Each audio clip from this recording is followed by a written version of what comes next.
이 장에서는 치료자가 자신의 역전의 감정을 환자에게 언어로 표현해야 하는 상황을 중점적으로 다루었지만 비언어적 수준에서 지속적으로 일어나는 자기 노출의 역할도 축소되어서는 안 된다.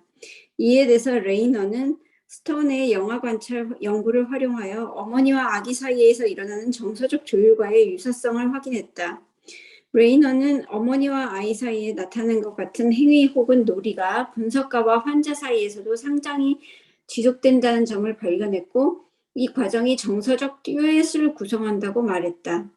그는 성인 환자가 참여하는 분석 상황과 어머니 아기라는 설정 간의 차이를 인정하기는 했지만 그런 정서적 조율이 발달적으로 발생하는 전언어적인 리듬과 유사하기 때문에 언어적 해석에 앞서 나타날 수 있다고 제시했다. 치료가 면대면으로 이루어지든 카우치를 사용하여 이루어지든 치료자는 부분적으로나마 환자의 기분을 모방하고 환자로부터 전달받아 공유되고 있는 정서를 환자에게 알리는 방식으로 반응한다. 레이너는 이에 대해 말은 소외시키거나 위조할 수 있다. 나는 이 점에서 전언어적이며 정서조율적인 교환 행위가 분석에서의 의미 있는 언어적 교환에 필요한 선행 작업일 수도 있다고 생각한다. 라고 기술했다. 레이너는 치료자가 역전의 감정을 직접적으로 표현하지 않고도 본인의 내적 상태와 관련된 내용의 상당수를 환자에게 전달하고 있다고 주장했다. 그는 스턴이 관찰한 어머니들의 경우 감정적 폭발을 통해 자녀에게 불필요한 부담을 안겨주지 않았음을 언급했다. 그러면서 스턴의 연구에 대해 다음과 같이 논평했다. 어머니들은 아기의 행동과 정서에 깊이 집중하고 있었고 그런 다음 아기에게 정서적으로 조율된 반응을 해주고 있었다. 어머니들의 감정은 자유로우면서도 일관성을 띠고 있는 것처럼 보였다. 고전적 용어로 말하자면 그런 감정은 승화된 감정이었다. 이것이 바로 환자를 대하는 분석가가 행하는 일, 적어도 혼자서 조용히 행하는 일이다. 여기에서 강조하고자 하는 점은 치료자의 발성, 표정, 어조, 신체적 움직임을 통해 치료자의 내적 상태에 대한 메시지가 지속적으로 환자에게 전달된다는 것이다. 치료자의 감정은 치료 과정 내내 조금씩 모습을 드러낸다. 에로는 자기 노출은 선택사항이 아니라 불가피한 것이다 라고 적었다. 비언어적 자기 노출 얘기를 하고 있는데 여기서는 치료자의 자기 노출을 얘기하고 있어요. 그런데 조금 이걸 저희 논의 과정에서는 이 폭을 넓혀서 치료자의 자기 노출이 비언어적으로 일어나는데 그 이전에 내담자의 자기 노출이 지속되고 있다는 것을 우리가 먼저 이해해야 되죠.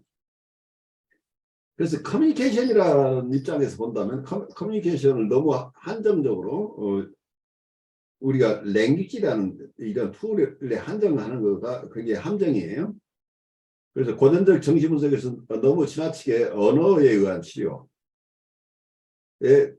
초점을 맞추다 보니까 비언어적인 부분들에 대한 관심들이 좀 적었던 점이 있는데 언어 구조 속에서 치료 행위가 대개 일어나는 것은 해석을 통해서 내담자를 돕는 클래식한 정신분석 쪽에서는 언어에 대한 의존이 굉장히 많죠. 해석적인 접근, 해석은 결국은 언어를 통해서 일어나기 때문에 그런데 임상 현장에서는 이런 해석적인 치료가 가능한 뉴라틱한 환자뿐만 아니라 보드라인 환자나 사이카틱한 환자들로 이 내담자의 폭이 늘어나면서 그분들은 언어에 의한 커뮤니케이션보다는 비언어적인 커뮤니케이션의 양이 훨씬 더 많다는 것을 우리가 이해하게 되죠. 그런데 뉴라틱한 환자 속에서도 우리가 언어 중심으로 이렇게 치료를 했을 뿐이지 그분들에게도 언어적인 자기 노출, 언어적인 표현뿐만이 아니고 비언어적인 자기 노출이 끊임없이 일어나고 있는 거죠. 그래서 커뮤니케이션을 우리가 폭넓게 봐야 된다고 하는 점에서는 저도 이분들하고 공감을 해요. 이게 내담자가 자기를 드러내는 모습도 종합적으로 우리가 이해해야 되는 거죠. 우선은 언어적인 것 이외에 비언어적인 것. 그래서 이분들이 내담자가 우선 상담자를 찾아왔을 때 처음 상담소에 찾아오는 과정부터 하나하나가 이분의 모습을 드러내고 있는 거죠. 그러니까 어떤 면에서 지난 시간에 우리가 실존에 대한 얘기를 했는데 이 사람의 실존이 지금 우리에게 오고 있다는 얘기예요. 그 실존에 이 사람의 무드도 깔려 있고 이 사람이 자기를 어떻게 생각하고 있는가, 이 사람의 자기에 대한 생각과 자기의 무드를 기본적으로 가지고 들어오고 있죠. 그런데 이분이 자기에 대한 인식이나 자기의 마음의 상태, 무드라고 표현하면 이 기분을 이미 캐리하고 오는 거죠. 그래서 이 사람 전체가 지금 나한테 드러나고 있어요. 근데 우리가 보통 관심을 갖는 것은 이분이 언어로 표현하는 것만 너무 집중할 가능성이 있는데 상담자들이 굉장히 조심해야 되는 게 내담자의 실존 자체를 우리가 이해해야 됩니다. 이 사람은 언어로 표현하고 있는 부분과 표현되지 않고 있는 것. 표현되지 않고 있는 것은 일부러 억압하고 있는 것도 있지만 아직 언어화되지 않고 있는 자기도 자기 안에 자기 모습을 잘 몰라요. 우리가. 그리고 자기가 오늘의 자기의 마음의 상태를 자기가 인지하지 못하고 있지만 무의식적으로 어떤 모습으로 이미 드러나고 있다는. 그래서 이 사람의 실존의 모습, 실제 이 사람의 모습이 통째로 우리에게 오는데 우리는 너무 어느 한 부분만 바라볼 가능성이 있다. 그래서 커뮤니케이션이라는 측면에서 좀 더 정신분석에서도 폭넓게 내담자를 보는 훈련들이 우리가 필요하다고 생각이 돼요. 그러니까 내담자를 그렇게 바라본다고 한다면 상담자 입장에서도 자기 노출이라는 것, 여기서는 자기 노출이라는 개념을 너무 광범위하게 썼어요. 그러니까 언어적인 우리가 내담자와 상담자뿐이 아니라 우리가 일상 삶 안에서 우리가 누구를 대한다고 한다면 우리가 언어적 비언어적인 표현이 의식적이고 무의식적인 다 교환되는데 상담자가 비언어적인 자기 노출을 하는 것은 이거 자체는 어떤 인터벤션으로서의 자기 노출이 아니라고 봐야 돼요. 비언어적인 자기 노출이 무의식 중에 그냥 일어나는 거지. 그래서 이 부분 자체가 없다는 게 아니고 비언어적인 자기 노출을 도구로 사용하는 것은 굉장히 경우에 따라서는 비언어적인 자기 노출, 비언어적인 커뮤니케이션을 사용하는 경우도 있어요. 내담자가 아주 심하게 표현되어 있어서 이분은 자기하고 도대체 누구하고도 얘기가 잘 안 되는 사람은 제 임상 케이스 어느 분을 보고를 보면 상대방이 전혀 커뮤니케이션이 안 되고 누구도 다 배척하는데 이 사람이 손을 올리면 같이 여기서 자기도 손을 올리고 이 사람이 어떤 곳을 바라보면 같이 바라봐주고 이런 말하자면 원숭이들이 사람을 따라하는 이미테이션 있죠. 이게 원시적인 형태의 미러잉이 원시적인 형태, 이 사람이 하는 대로 따라하는 것. 이게 어튜먼트죠. 말하자면 이 조율이라는 얘기예요. 내담자가 있는 모습 그대로 같이 이렇게 이렇게 같이 어튜먼트를 해주는 것. 엄마가 아기가 기분이 나쁘면 기분 나쁜 모습을 우리가 거기에 맞춰서 우리가 행동하고 아이가 웃으면 같이 웃어주고 하는 이런 어튜먼트가 비언어적인 커뮤니케이션 중에 굉장히 중요한 역할을 하는데 아주 퇴행한 어떤 상태가 아주 안 좋은 내담자일 경우에는 이런 부분 비언어적인 개입도 필요해요. 비언어적 근데 이때는 상담자가 이걸 의식하면서 할 필요가 있다. 그래야 개입으로서 의미가 있죠. 그래 치료 계획의 일환으로서 자기가 이분에게는 이런 인터벤션이 필요하다고 해서 하는 건 좋은데 자기 무의식적으로 일어나는 것들은 어떨 경우는 그 실수가 될 수도 있고 다른 어떤 영향을 미칠 수도 있겠죠. 그래서 우리가 개입이라고 하는 인터벤션으로 사용하는 경우에는 비언어적인 자기 노출도 심사숙고해서 일어나야 된다고 하는 거죠. 그래서 무의식적인 자기 노출은 이건 개입이라고 얘기할 수는 없겠죠. 그 누구에게나 일어나는 일일 뿐이지. 이 상담에서 특별하게 우리가 고려해야 될 사항은 비언어적인 자기 노출이라고 할 때 그때는 개입으로서 인터벤션으로서의 의미가 있는 비언어적인 자기 노출은 심사숙고해서 일어나야 된다. 저는 그렇게 봐요. 그래서 자연스럽게 이분의 정서에 함께 따라가 주는 것은 그냥 일반적인 커뮤니케이션의 하나의 방식인데 자기도 내담자의 움직임에 따라서 자기도 같이 반응해 주는데 그 자체는 항상 일어나요. 그 비언어적인 자기 노출이 일어나는데 내담자에게 어떤 특별한 의미를 주는 어떤 자기 노출이라고 하는 것은 그것은 개입으로서의 자기 노출은 아주 신중해야 된다. 저는 이제 그렇게 이해를 해요. 그래서 특히 우리가 보드라인 레벨에 있는 분들, 사이카틱한 레벨에 있는 분들은 언어에 의한 커뮤니케이션이 굉장히 제한되어 있어요.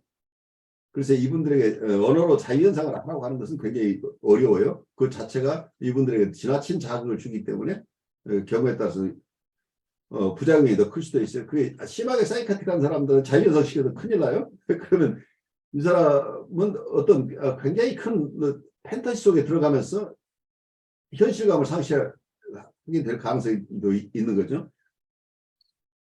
그러니까 리얼리티 센스가 완전히 무너져 버리면 이게 사이코시스로 들어가는 거니까 이런 경우에 조심스러운 거죠. 그래서 이분들이 어떤 표현을 하건 그 표현 자체를 존중하고 함께 따라가지고 하는 과정들이 필요한데, 그래서 상담자의 자기 노출은 이건 굉장히 선별적이고 조심해야 되는 부분이라고 저는 봐요. 항상 그냥 이게 일어난다고 해서 그건 다 자연스러운 거다 이렇게 보는 것은 너무 인터서브젝티브하게 보는 때 항상 조심해야 되는 게 저는 이제 그 부분에서 무의식적인 자기 노출들은 그 불가피하게 일어나는데 의지적으로 셀프 디스크로스를 사용하겠다고 하는 것은 셀프 디스크로스라는 용어를 통해서 얘기하는 것은 저는 좀 부담스러워요. 셀프 디스크로스는 어쩌면 내담자나 상담자나 그냥 자연스럽게 일어나는 것들인데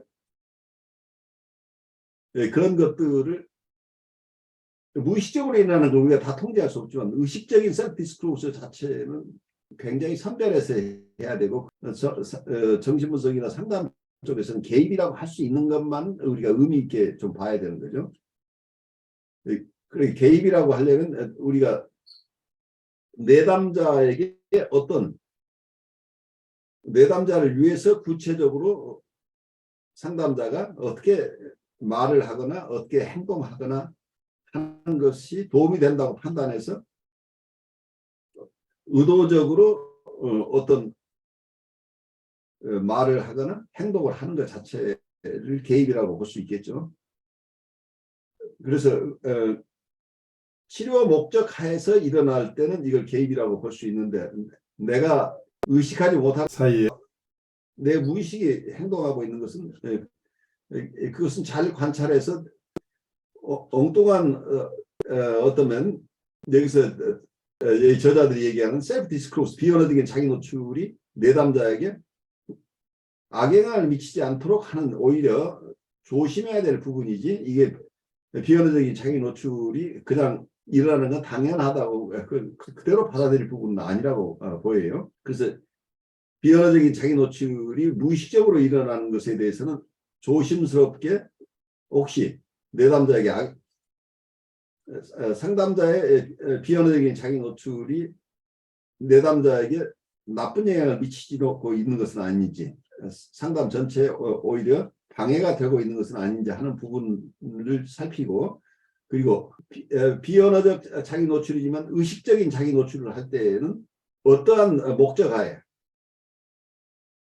어떤 치료적인 동기에서 이러한 자기 노출을 하는 것인지 그게 언어가 아닌 비언어적으로 하는 경우에 어떤 행동을 통해서 하는 경우에도 그 행동이 적절한 것인지를 먼저 숙고하면서 이런 자기 노출이 일어나야 된다고 생각이 돼요. 그래서 자기 노출이라는 것보다는 일단 저는 조이닝이나 미러잉이 필요가 한 것인가 이모셔널 커뮤니케이션이 필요하다고 한다면 이모셔널 커뮤니케이션 하는 방법으로 여러 제스처나 행동이나 이런 걸 사용해도 무방한데 이러한 치료적인 목적을 충분히 감안하지 않은 상태에서 일반인끼리 일어나는 어떤 반응과 또 거기에 대한 반응 또 거기에 대한 또 반응 어떤 행동이 일어나고 거기에 대한 부수적인 행동이 서로 행동을 주고받는 이런 형식으로 가는 것은 조금 문제가 있다고 생각이 돼요. 그래서 너무 내추럴하게 서로 영향을 주고받는 것이 당연하다고 할 부분이 아니고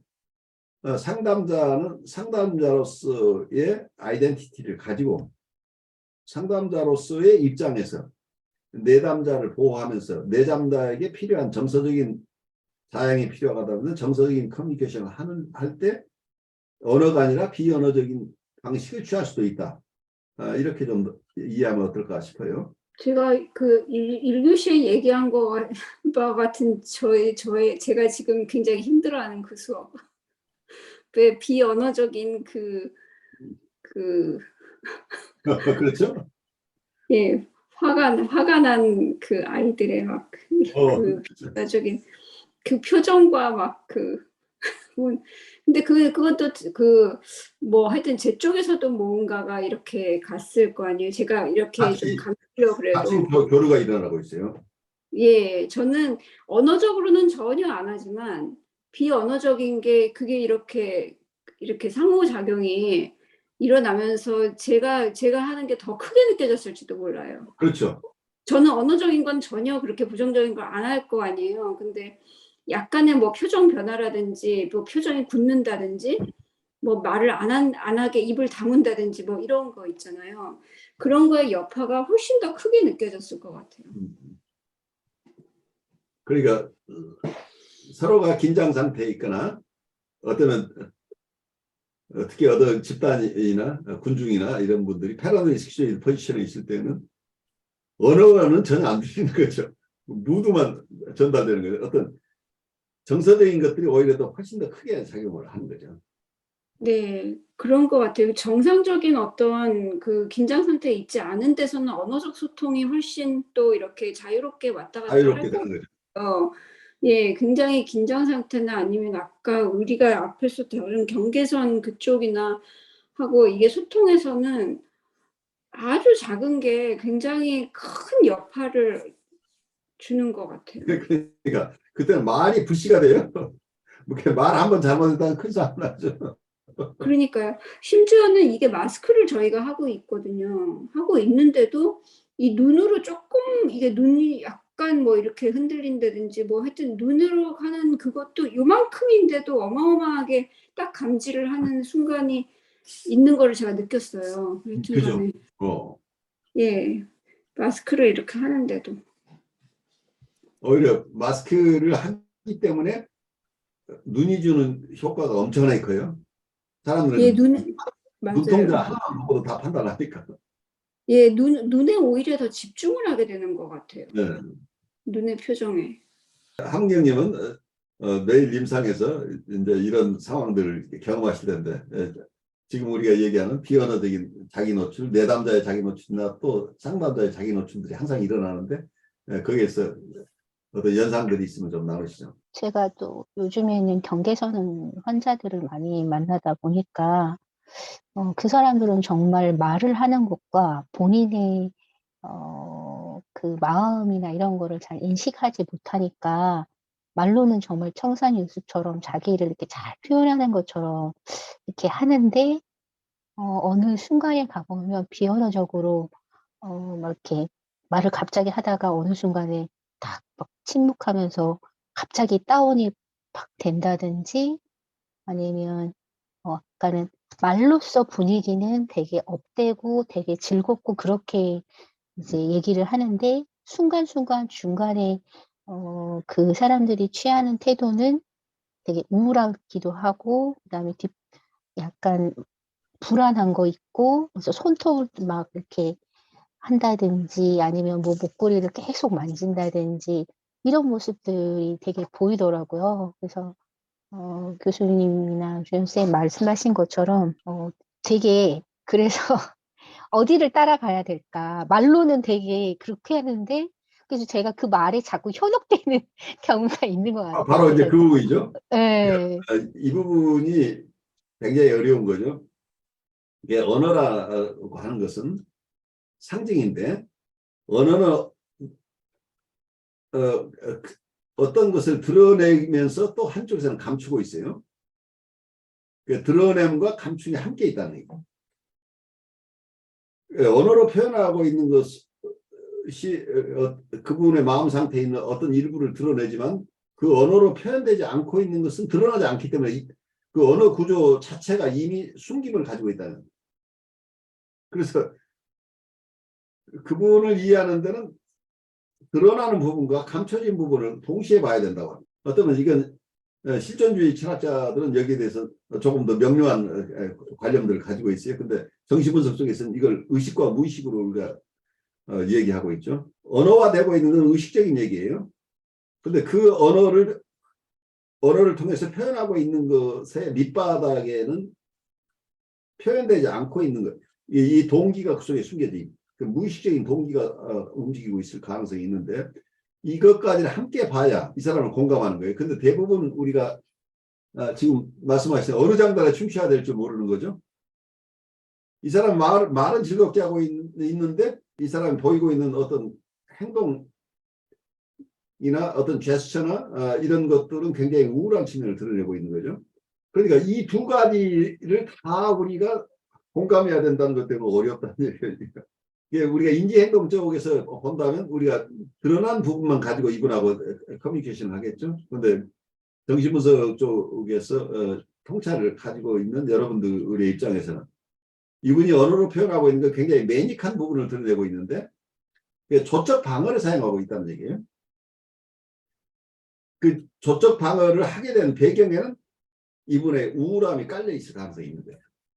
그래서 이분의 어떤 매닉하게 드러나고 있는 언어로 표현되고 있는 부분에 대해서 거기에 대해서도 우리가 그분 얘기를 잘 수용해야 되지만 그보다 더 중요한 것은 이분이 왜 이렇게 매닉하게 계속 이 얘기를 할까? 그 밑바닥에 있는 우울한 정서를 내가 그 정서를 느껴주고 컨테인하면서 같이 가져야 된다.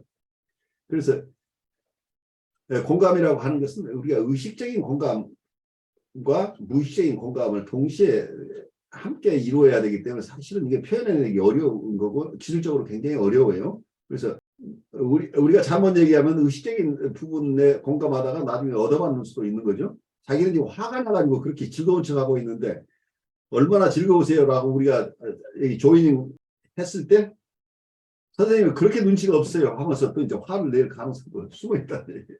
이건 어떤 내가 만난 특정한 내담자만 그러는 게 아니고 우리 인간 구조가 인간의 언어 구조는 언어를 통해서 커뮤니케이션하는 이 구조 자체는 이미 언어를 통해서 드러내는 부분과 언어를 사용함으로써 숨겨지는 부분 이게 함께 있는 이런 구조라는 거예요. 불가피하게 숨겨진 부분이 있다는 거예요. 그런데 우리는 이 드러난 부분만 가지고 커뮤니케이션을 한다고 하면 실패할 가능성이 굉장히 높다는 거예요. 그래서 프로이드가 큰 기여를 한 부분은 드러나지 않은 부분, 이 무의식적인 부분이 동기로서 크게 작용한다. 우리의 모든 행동 양태를 결정하는 그 동인이 우리도 모르는 무의식 속에 있을 가능성이 높다고 본 부분이에요. 그래서 이 두 가지를 함께 볼 수 있어야 돼요. 그게 우리의 트레이닝이에요. 의식적으로 드러나는 부분을 잘 알아듣고 거기에 대해서 공감하고 따라가 줘야 되지만 그러한 이야기를 지금 계속해서 하고 있는 그런 스테이트먼트가 어디에서 나왔을까, 어떤 동기에서 나왔을까 하는 부분에 대한 무의식적인 동기 또는 무의식적인 팬터시나 무의식에 잠겨 있는 기억이나 무의식적인 정서 이런 복합적인 것들이 있을 수 있는데 우리가 이걸 다 알 수는 없어요. 근데 내가 언어로 표현된 것만 가지고 이 사람을 다 이해했다고 내가 믿는 순간에 우리가 착각에 빠진다. 우리가 만나는 대상을 신비한 대상으로 볼 수 있어야 돼. 어떤 면에서는 이분들 도울 수 있다고 봐요. 내가 이 사람을 알았다고 하는 순간 나는 이미 이분을 모른다는 얘기예요. 결코 어떤 사람도 자기를 다 표현해낼 수 없다는 걸 우리가 이해를 해야죠. 여러분들 답답할 때 많잖아요. 내가 뭘 설명하고 있는데 내가 말을 하고 있지만 이게 말이 안 되는 것을 말하고 있는 경우들이 많잖아요. 답답하다는 얘기예요. 어떤 제가 여러분 강의하다가도 나 답답해 죽을 경우가 생겨요. 뭔가 표현을 해야 되는데 말로 표현이 안 되고 얘기를 하다 보면 앞에 한 얘기하고 뒤에 한 얘기를 이게 지금 갈등이 거기에서 컨플릭이 생겨나고 두서없이 얘기들을 하게 되는데 이게 어쩌면 이 두서없이 얘기가 나오는 게 내 안에 있는 것이 아직 정리되지 않은 것들이 있어서 이게 두서없이 나오는 거라고 이해가 돼요. 그런데 어쩔 수 없이 이렇게 내 안에 무의식의 세계가 다 클린하게 다 정리되고 살 수는 없으니까 제 안에서 혼란스러운 부분이 나오더라도 여러분들이 넓게 이해해 주시기 바랍니다. 네, 저는 비언어적 자기 노출이라고 하니까 어떤 한 분이 떠오르는 게 있는데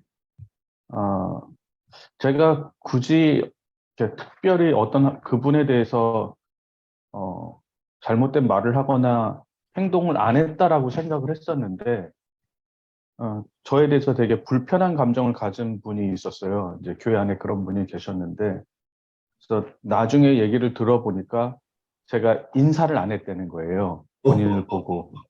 그래서 저는 항상 그분을 볼 때마다 이제 목회자로서 기본적인 예의나 이런 것들을 다 갖추고 행동하고 말하고 그렇게 했었다고 생각을 했는데 그러니까 그분이 이제 평상시에 되게 불평과 불만이 좀 많으신 분이었거든요. 네. 근데 내가 언제 그랬지? 그러니까 저는 기억이 안 나는데 그러니까 저는 그분을 보고도 인사를 안 하거나 무시한 적은 없는데 그분은 제가 이제 몇 번이나 자기를 봤는데도 그냥 지나치고 인사도 안 하고 아는 척도 안 하고 본인을 부담스러워하는 것 같더라라고 이제 생각을 하신 거예요. 그러니까 그런 부분에 있어서 오늘 이 얘기되고 있는 이런 것처럼 저는 의식하지 못한 상태에서 제 무의식이 노출된 거일 수도 있겠고, 아니면 저는 저 나름대로 최선을 다했는데, 그분은, 왜냐면 제가 그분을 못 봤을 수도 있으니까. 못 봤을 수도 있죠. 예. 근데 이제, 그분은 내가 못 봤다고 받아들일 수 없다는 얘기죠. 그렇죠. 제가 봤는데도 그분을 못 본 채 하고 제가 그냥 지나가더라. 이러면서 되게 안 좋은 감정을 더 갖게 되더라고요. 그래서 이거는, 이 부분은 근데 나중에 되게 힘들었던 게 제가 언어로 아무리 설득을 하고, 저는 그런 뜻이 없었습니다라고 말을 한다고 해서 풀리는 감정이 아닌 거예요.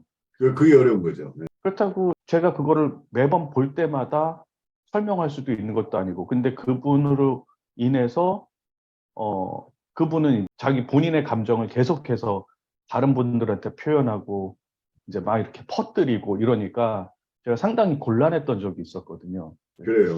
예, 그래서 이 비언어적인 노출에 대해서 이제 보면서 그 생각이 좀 났습니다. 그러니까 제가 누구를 만나서 제가 일부러 의식하지 않고 그냥 계획하지 않았던 행동임에도 불구하고 이거는 그 받아들이는 사람이나 그런 관계에 있어서 되게 많은 영향을 미칠 수도 있겠다라는 생각을 했습니다. 그러니까 두 가지가 있어요. 그분의 투사에 의한 문제가 있을 수도 있고 실제로 내 무의식이 어떤 사각지대를 만들어낼 수도 있어요. 그 두 가지가 어느 것이 맞는지는 알 수 없어요. 그렇지만 두 가지가 다 가능성이 있어요. 내가 저분을 만나면 나는 항상 공격을 하니까 내가 부담스러우니까 내가 무의식적으로 봐도 내가 잘 안 보일 수도 있어요.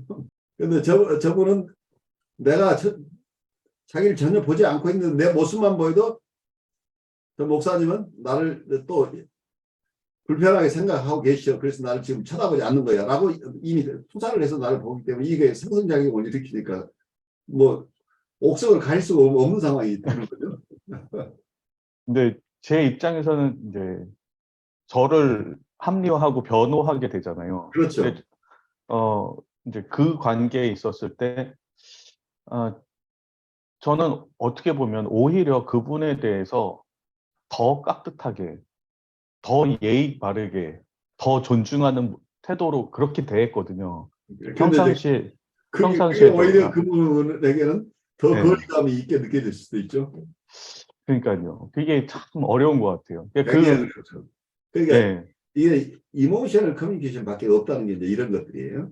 정서적으로 이분과 대화가 일어나지 않고는 이거 뭐 지적인 얘기는 아무래도 아무 소용이 없어요. 아무리 설명해도 서로 접점을 찾을 수 없는 거죠. 네. 근데 실제로 저도 그런 체험을 해요. 특히 성직자들하고 관계에서는 어떤 경우에 서로 갈등이 있는 경우에 그 성직자가 분명히 여기 여러 사람이 있는데 다 와서 인사하고 하는데 내 차례는 그냥 쑥 지나가는 거예요. 근데 그분의 정말 의식이 없을 수도 있어요. 또 저기 바쁜 사람이 눈에 보일 수도 있어요. 그런데 그분의 무의식은 나를 회피하고 있었던 거란 말이에요. 그분한테 내가 뭐라고 얘기할 수도 없어요. 그분 눈에 안 보인 건데 어떡할 거야. 그런데 그 실제 행동으로는 어떤 뭔가를 그냥 미싱하는 거죠. 하나의 실수 비슷한데 실수라는 게 의도적인 것은 아닌데 무의식에 기반을 두고 있을 가능성이 굉장히 높다는 거예요.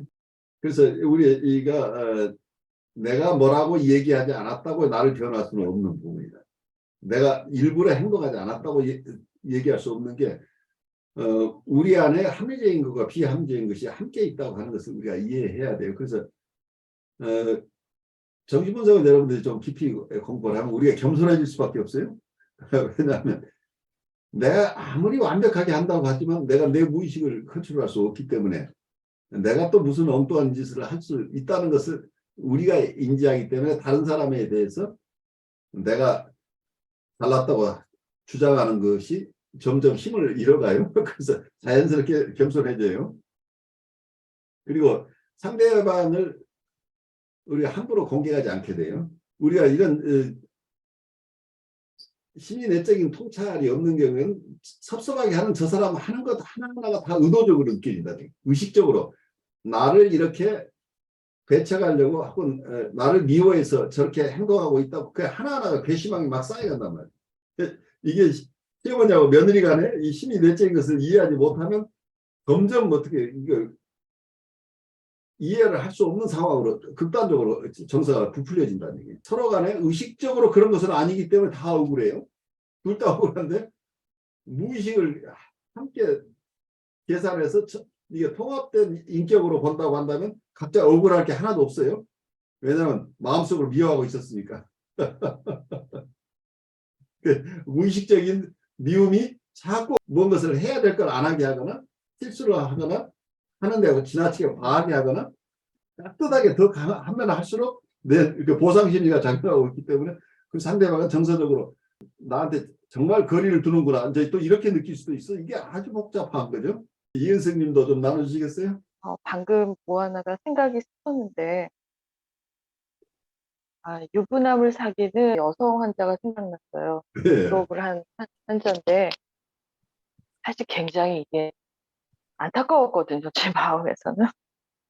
그런데 그의 선택이고 그의 인생이기에 제가 이래라 저래라 할 수 없는 상황임을 충분히 알면서도 저도 모르게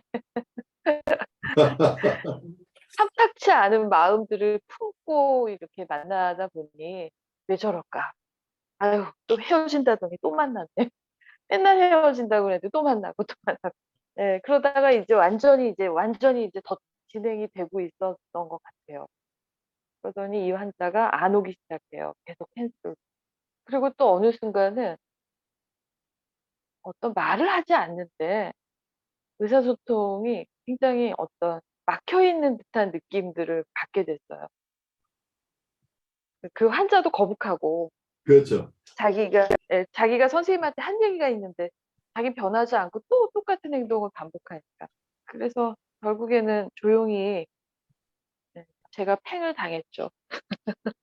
화해 당하는 거죠. 그러니까 자기가 와서 무슨 얘기를 해도 그냥 엄마한테 아기가 와서 난 갑돌이 만나서 놀다가 걔가 마음에 안 들어서 누구하고 놀았다는 얘기 그냥 쭉 하고 있는데 그 얘기를 엄마가 들어줘야 되는데 엄마가 얘는 또 왜 이러고 있는 거야. 내가 평가적인 어떤 자세, 저지멘탈한 애티튜드가 무의식 중에 나오니까 탐탁지 않게 얘기해준다니. 그러니까 내가 네, 그 얘기를 그렇죠. 아주 그 같은 마음으로 들어주지 않고 뭐야 또 하는 이런 정서가 그 속에 서로 숨겨져 있는 거죠. 그러니까 내 도덕이 워낙 강하기 때문에 이 도덕 기준상 용납이 안 된다는 얘기. 그러니까 내가 옳아요. 내 판단이 옳긴 한데 이 사람한테는 이 사람도 그것이 옳지 않다는 걸 모르는 것은 아닌데 자기가 어쩔 수 없어서 그렇죠. 삶을 그렇게밖에 지금 영위에 나가지 못하고 있는 안타까운 얘기를 나한테 하고 있는 건데 그분이 도덕적으로 옳지 않다는 걸 모르는 것은 아니에요. 그러니까 우리가 많은 경우에 조심해야 되는 게 우리에게 오는 분들이 특히 어떤 행동이 사회적으로 용납되지 않은 행동을 하고 있는 경우에 상담을 하고 있다는 건 이분도 이미 자기 안에 부끄러움이 가지고 있어요. 대부분. 근데 꼭 그 얘기를 또 누가 반복해 선생님 이거 부끄러운 일이잖아요 라고 우리가 해석해 주는 순간에 이분을 떠난다는 얘기예요. 이미 자기 안에 쉐임이 있는데 그러니까 자기 안에 이거 억압하고 있는 것들을 우리가 드러내는 순간 그러니까 진실이 가장 두렵단 말이에요. 어떤 면에서 이분들은. 누군가가 자기의 부끄러운 모습을 드러낸다고 하는 것 자체가 이분들은 견딜 수 없는 거죠. 그것이 너무 힘들어서 자기 안에서 자기도 숨기고 있어요. 이게 쉐임풀한 게 아니야. 사람은 이렇게 사는 거야 라고 막 우기고 매니악하게 지내고 있는데 선생님이 좀 돌아보시면 어떨까요? 이게 도덕적으로라는 얘기를 내가 이 얘기는 안 하고 있지만 내 태도를 그분이 인지할 때 그러니까 이것도 몰라요. 내가 꼭 그랬다는 게 아니에요. 이분이 투사할 때 권위자들은 다 그래라고 투사하고 있기 때문에 그게 그 사람 안에 있는 나쁜 대사가 나한테 투사해서 이 사람 반응하는 것일 수도 있고 또 그 투사의 동의시가 일어나니까 나도 자연스럽게 그 내적 대상이 가지고 있는 평가적인 태도를 내가 은연중에 보여주고 있을 수도 있고 이게 복합적이라 어디에서부터 발생했다고 얘기할 수는 없어요. 항상 이게 심리 내적인 것은 발원지가 어디라고 닭이 먼저나 달걀이 먼저나라고 우리가 결론이 안 나요. 하지만 어떤 현상은 일어나요. 그래서 이러한 현상이 일어나는 것을 우리가 어떻게 막을 수 있느냐가 과제죠. 그 비언어적이라는 게 어떻게 보면 이 환자분들이 자기 인식은 잘 안 되지만 매우 무의식적으로는 잘 센시티브하거든요.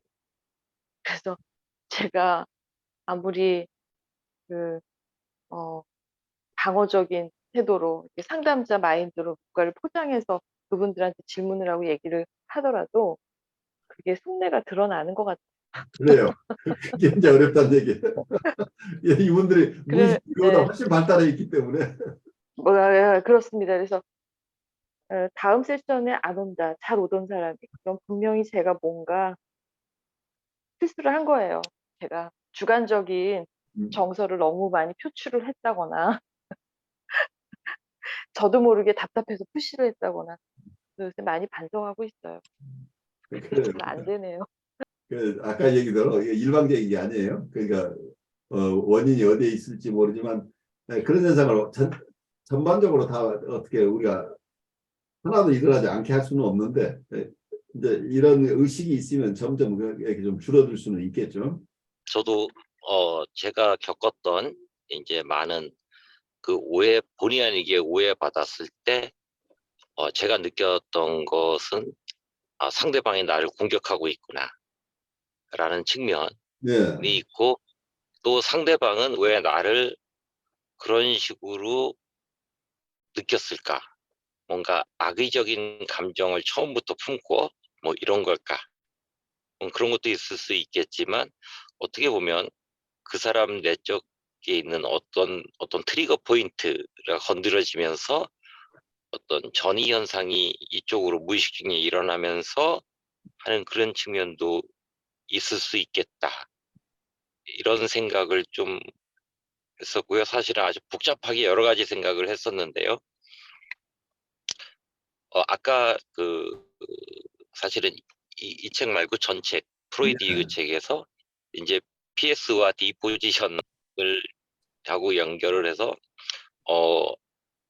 내가 PS 포지션일 때 누군가에 대해서 적대감을 느꼈을 때 그 적대감을 내가 느낀 상황이 나는 공격받고 있는 듯한 느낌을 받아서일 건데 그렇다면은 누군가가 나를 정말 나는 모르고 지나갔는데 뒤에서 어떻게 저럴 수가 이런 얘기를 들었을 때 그 사람이 나를 공격한다라고 느끼면서 반사적으로 저놈 지나가는 사람한테 욕도 하고 정말 나쁜 놈이네라고 저도 그냥 이렇게 상대방을 일방적으로 그 순간 매도하고 그러면 그 상태에서 다시 디프레션 디포지션으로 회복이 되나? 이제 되는 경우도 있겠고 안 되는 경우도 있겠고, 그렇다면 어떤 사람은 아직까지 기억에 남으니까 아직 그 부분에서는 회복이 안 된 거고, 그런 그 별일이 다 있네. 기분 나쁘다가 다시 또 금세 회복되고 해서 디포지션을 거쳐서 다시 일상으로 회복되는 그런 경우도 있는 것 같고, 또 그러다 보니까 제 머릿속에 이제 중요한 이슈 중에 하나가 이제 저희 둘째 아들과의 관계인데, 저희 둘째 아들이 막 공격을 하면 아까 그 교수님께서 말씀하신 어떤 훈육적인 태도로 그렇죠. 어디 똑바로 와야지. 이제 우리 아들이 나를 공격했는데 나는 왜 훈육을 하려고 했을까? 근데 가끔 보면 이제 아빠는 정말 나쁜 사람이야 하고 이제 공격이 들어올 때, 아, 나의 또 어느 모습을 보고 우리 아들이 아빠를 또 공격했을까? 하여튼 이런저런 아주 복잡한 생각들을 했습니다. 물론 더 많은 것들이 생각났었는데 지금 떠오른 게 딱 요 정도인 것 같습니다. 그래요. 쉽지 않아요. 그래서 이 비언어적인 자기 노출은 계속해서 일어나는데, 누군가가 그 책임이라고 할 때 우리는 항상 당혹스럽고 억울한 느낌이 드는데, 얼마나 억울한 건지는 이게 상황마다 다르니까 판단하기 굉장히 힘들어요. 그런데 이제 이런 현상들이 일어날 수 있다는 것을 이해하는 것은 굉장히 중요하죠. 그래서 그런 경우에 상대방으로부터 오해받는다고 할 때도 오해할 수도 있다고 하는 관점, 그럼 우리가 좀 넓어지고, 또 상대방이 우리 눈에 잘 마음에 안 들 때, 그때도 올배드로 너무 이렇게 치우치지 않고 저 사람은 오늘 왜 저럴까라고 한 발 물러서서 상대방을 이해할 수 있는 어떤 관대함을 우리가 가질 수도 있겠죠. 그래서 사람에 대한 이해, 무의식에 대한 이해는 굉장히 중요하다고 보이는데, 무의식이 있느냐 없느냐 이런 문제보다 우리 안에 무의식적인 인격이 존재한다는 것을 인정하는 순간 우리는 새로운 사람이 된다는 얘기예요. 내 안에 내가 모르는 내가 있다는 것을 이해하는 사람만이 겸손해질 수 있다. 내가 전부라고 생각하는 사람은 항상 옳아요.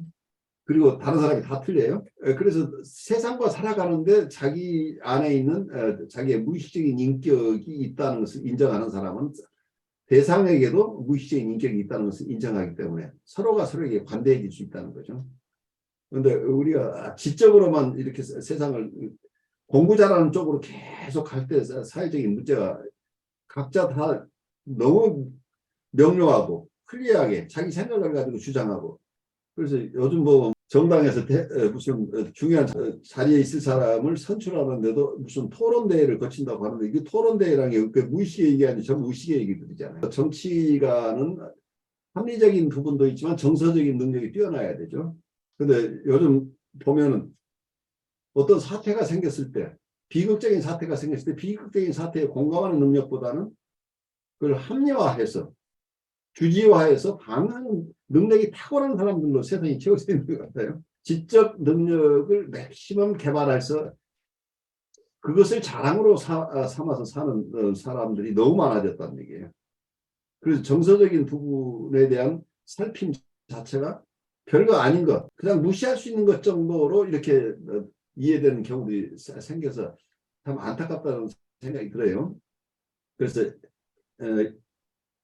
인간의 무의식적인 부분, 무의식적인 부분 중에 굉장히 중요한 부분이 정서적인 부분들이죠.